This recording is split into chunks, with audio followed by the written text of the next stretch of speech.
शुभविवाह या मालिकेच्या 23 ऑक्टोबरच्या भागामध्ये आता इकडे फोनवरून पौर्णिमाने खूप सारा तमाशा केलेला असतो। पौर्णिमा सांगत असते भूमिताईला काय गरज होती माझ्या नवऱ्याच्या मोबाईलला हात लावायची आणि इतकं सगळं घडतंय पण तरी सुद्धा तुम्ही सगळे शांत आहात, तिला कुणीच काही बोलत नाही आहात, पण माझ्या नवऱ्याचा अपमान मी सहन करणार नाही। राजा काका म्हणतात पौर्णिमा तू ओव्हर रिॲक्ट करतेस, हे तुझं वागणं लहान मुलाच्या वर्तान आहे। यावरती आजी म्हणते हो पौर्णिमा, अगं असं काय करतेस तू? त्यावर रागिणी म्हणते आई एक मिनिट मी सिच्युएशन हँडल करते। असं म्हणत रागिणी आता समोर येते आणि म्हणते भूमी हे बघ, आकाशसाठी तू जे काही करतेस ना ते अगदी खूप चांगलं आहे, त्याला वाचवण्यासाठी जे करतेस ते चांगलं आहे, पण म्हणून तू कुणावरही संशय घेशील हे मात्र चुकीचे आहे। पौर्णिमाची रिॲक्ट होण्याची पद्धत जरी चुकीची असली तरी ती म्हणते ते अगदीच काही चुकीचं नाही आहे, म्हणजे तू न सगळ्यांवरती शंका घेशील का? तू आता आकाशला हे करण्यासाठी कुणाचाही अपमान करण्याची तुला परवानगी नाही मिळत आहे, त्यामुळे तू असा कुणाचाही अपमान करू शकत नाहीस। अभिजितचा मोबाईल घेऊन तुला काय बरं सिद्ध करायचं होतं? असं म्हणत आता मात्र पौर्णिमाचीच बाजू घेत इकडे आता रागिणीने तिचीच री ओढलेली असते। त्यावरती आता इकडे मानसी म्हणते पण आत्या कसं नाही आहे ना, म्हणजे भूमिताईने कधीच काही चुकीचं केलेलं नाही आहे आणि याच्यामध्ये असं फार काय केलेलंच नाही आहे तिने। याच्यावरती भूमी सांगते नाही मनू थांब, जर पौर्णिमाला माफीच मागून हवे ना तर मी माफी मागेन। पौर्णिमा म्हणते हो काहीही झालं तरी तुझ्याकडून माझ्या नवऱ्याचा अपमान झालाय, मला तू माफी मागितलेलीच पाहिजे। आता भूमी विचार करते आत्ता जर का मी काही गोष्टी सांगायला गेले तर घरामध्ये उगाच सिच्युएशन बिघडेल, त्यामुळे आत्ता या मूर्ख पौर्णिमाला गप्प बसवणंच हेच फायदेशीर आहे आणि मी आत्ता अभिची माफी मागायलाच पाहिजे। मग मनाचा मोठेपणा करून आणि आता मनातला राग मनात दाबून इकडे भूमी सांगते अभिजित मी चुकले, मला माफ करा। असं म्हणत सगळ्यांच्या समोर भूमीने अभिजितची माफी मागितल्यामुळे रागिणी पौर्णिमा आणि अभि यांचा स्वाभिमान तर सुखावला जातो आणि थोडेसे ते आता एकदम निर्धास्त होतात की चला भूमीने माफी मागितलेली आहे, पण भूमीच्या डोक्यात काहीतरी वेगळं असतं हे अजूनही कुणाला माहितीच नसतं। भूमीने माफी मागितलेली आकाशला आवडलेली नसते, भूमी उदास असते, आपल्या रूममध्ये येऊन बसते। आकाश हे सगळं पाहतो आणि तिला जेवण घेऊन येतो। भूमी म्हणते आकाश अरे मला भूक नाही आहे। तितक्यात मानसी येते आणि म्हणते ताई तू खाल्लं नाहीस तर आकाश जिजू सुद्धा खाणार नाही, तुला कळतंय का? तू उपाशी आहेस तर ते सुद्धा उपाशी राहणार। याच्यावरती भूमी म्हणते आकाश तू जेवून घे बरं। आता मानसी सांगते ताई अगं तू जेवली नाहीस तर ते कसे जेवतील? आता मात्र भूमी स्वतःच्या हाताने आकाशला घास भरवायला लागते आणि स्वतःसुद्धा घास खाते। मानसी तिला समजावते।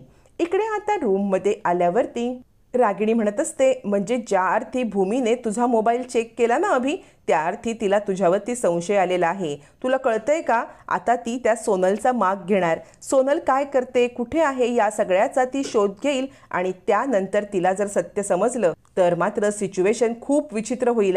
यावरती अभिजित म्हणतो आई तू काळजीच करू नकोस, सोनलचा माग तिलाच काय देव आला ना तरी सुद्धा त्याला सुद्धा काढता येणार नाही, तू लक्षात ठेव। याच्यावरती रागिणी म्हणते अरे पण ती भूमी आहे, तुला माहित नाही आहे ती काय काय करू शकते, त्यामुळे तुला जरा सावधच राहायला पाहिजे। जर ती सोनल तिच्या हातात लागली ना तर आपलं भांडं फुटायला वेळ नाही लागणार। रागिणी म्हणते हे बघ तू लवकरात लवकर ते सोनलचं काय करायचं ते कर। इकडे आता पौर्णिमा घाबरलेली असते की सोनलमुळे सगळं भांडं फुटेल आणि या सगळ्यात आपण सुद्धा अडकून पडू। तोपर्यंत इकडे आता भूमी आपल्या हातात मोबाईल घेऊन सारखा विचार करत असते। तर मानसी म्हणते ताई अगं काय झालंय, सारखं त्या मोबाईलमध्ये तू काय पाहते आहेस? याच्यावरती भूमी म्हणते मनू तुझ्या मोबाईलवरून तू मला एक कॉल कर बरं। मग मानसी भूमीला कॉल करते। भूमी आकाशला म्हणते आकाश तू जेव बरं, हां मी आहे इथे। मग मानसीने कॉल केल्यावरती भूमी तिला पुन्हा एक कॉल करायला सांगते। मानसी पुन्हा कॉल करते। भूमी म्हणते हे बघ तू 2 कॉल केलेस ना, तर पहिला कॉल तुझा वरती दिसतोय मिस कॉल आणि आत्ता तुझा कॉल तुझं नाव दिसतंय। मगाशी मी अभिजितचा मोबाईल घेतला होता ना तर अभिजितच्या मोबाईलमध्ये ऑलरेडी एक कॉल आला होता, त्याचं वरती नोटिफिकेशन होतं मिस कॉल आणि जो कॉल येत होता ना त्याला मिस कॉल असं येत होतं, म्हणजे अभिजितने कुणाचं तरी नाव मिस कॉल म्हणून सेव्ह केलंय, ती आयडेंटिटी त्याला लपवायची होती। आणि अजून महत्त्वाची गोष्ट माहिती आहे का मनू, ज्या वेळेला पौर्णिमा माझ्या हातातून तो मोबाईल हिसकावून घेत होती ना त्यावेळेला तो मोबाईल रिसीव्ह झाला आणि रिसीव्ह झाला तेव्हा पलीकडून हॅलो हॅलो असा आवाज आला आणि तो आवाज सोनलचा होता, हे मला पक्क आठवतंय। मानसी म्हणते मग ताई तू सगळ्यांच्या समोर का नाही बरं सांगितलंस की सोनलचा मिस कॉल आला होता म्हणून किंवा सोनलचा कॉल आला होता अभिजितच्या फोनवरती आणि अभिजितच्या कॉन्टॅक्टमध्ये आहेत? याच्यावरती भूमी म्हणते मी जर काही पुराव्याशिवाय बोलले ना तर आधीच बघितलंस ना पौर्णिमाने किती तमाशा केला, तर तिला अजून तमाशा करायला वेळच मिळाला असता. त्यामुळे मी आत्ता सगळं हातामध्ये ज्या वेळेला येईल ना पुरावे, त्याशिवाय काही बोलत नाहीये. पण त्यासाठी मला आता सोनलचा शोध घेणं आवश्यक आहे. म्हणजे सोनलकडूनच सत्य समजू शकेल का? काहीच कळत नाहीये काय करावं ते. पण अभिजित सोनलच्या कॉन्टॅक्टमध्ये आहेत हे मात्र नक्की. मानसी म्हणते, ताई मग तुला पुढे काय करायचंय? यावरती भूमी सांगते, हे बघ एक काम करूया, आपण ना प्रशांतला या सगळ्याच्या मागावर पाठवूया. पण तोपर्यंत दुसऱ्या दिवशी कोर्टामध्ये केस उभी राहते. दुसऱ्या दिवशी कोर्टात केस उभी राहते खरी, पण सोनल फरार असते. सोनल केसला हजरच नसते. आता मात्र जज साहेब सांगतात की सोनलचा हेतू जरी स्पष्ट झाला नसला तरी सुद्धा तिनेच सगळं हे मुद्दाम घडवून आणलंय हे मात्र नक्की. आणि या सगळ्यामध्ये आकाशची निर्दोष सुटका होते आणि सोनलला शोधण्याचे पोलिसांना आदेश दिले जातात. कारण सोनल फरार आहे, त्या अर्थी ती दोषी आहे आणि तिने मुद्दामच कोर्टात येणं टाळलेलं आहे. म्हणून आता सोनलचा शोध घेत पोलिसांनी त्याची सगळी बातमी कोर्टाला द्यावी असं म्हणत सोनलचा शोध घेतला सांगून आकाशला निर्दोष सिद्ध करून कोर्टाची केस संपवण्यात येते. आता आकाशला न्याय तर मिळालेला असतो, पण अजूनही भूमी खुश नसते. बाहेर आल्यावरती आकाश भूमीला मिठी मारतो. इकडे आता भानुशाली वकील सगळ्यांचं कॉंग्रॅच्युलेशन्स करतात, आकाशचं सुद्धा कॉंग्रॅच्युलेशन्स करतात. पण भूमी थोडीशी उदास असते. भेंडे वकील सुद्धा भानुशाली वकिलांचं कॉंग्रॅच्युलेशन्स करतात. त्यावेळेला आता मात्र भानुशाली वकील म्हणतात, भूमी मॅडम खरं तर ही केस आकाशच्या विरोधातच होती. ही केस आकाशच्या विरोधात होती कारण सगळे पुरावे आकाशच्या विरोधात होते. पण तरीसुद्धा तुमचा विश्वास, बायको म्हणून तुम्ही दिलेली साथ, या सगळ्यामुळे आता मात्र इकडे आकाशची ही केस अगदी पॉझिटिव्ह होत तो निर्दोष सुटलाय. तुमचं कौतुक करावं ना तितकं थोडं आहे. राजा काका म्हणतात, हो तर आमची भूमी आहेच तशी असं म्हणत राजा काका कौतुक करतात. भूमी म्हणते, तरीसुद्धा मला असं वाटते आकाशला पूर्ण न्याय नाही मिळाला. जर सोनलला शिक्षा झाली असती तरच आकाशला पूर्ण न्याय मिळाला असं मला वाटतं. कारण तिने जे केलंय ना त्यासाठी तिला शिक्षाही व्हायलाच हवी होती. आता सगळेजण घरी येतात. घरी आल्यावरती सगळेच जण देवी आईचे आभार मानतात. आकाशची निर्दोष सुटका झाली म्हणून देवी आईसमोर आजीने आता गोंधळ ठेवलेला असतो. आजी सांगते, खरंच भूमी, बायको म्हणून तू तुझं कर्तव्य इतक्या छानपणे पार पाडलंस ना, म्हणजे कोणत्याही बायकोला हे जमलं नसतं. सावित्री बनून आकाशच्या पाठीशी ठामपणे तू उभी राहिलीस भूमी. तुझं जितकं कौतुक करावं ना तितकं कौतुक कमीच आहे. खरंच भूमी, आज मला तुझा अभिमान वाटतो. भूमी म्हणते, आजी पण अजूनही मला आकाशला न्याय मिळाला असं वाटतच नाहीये.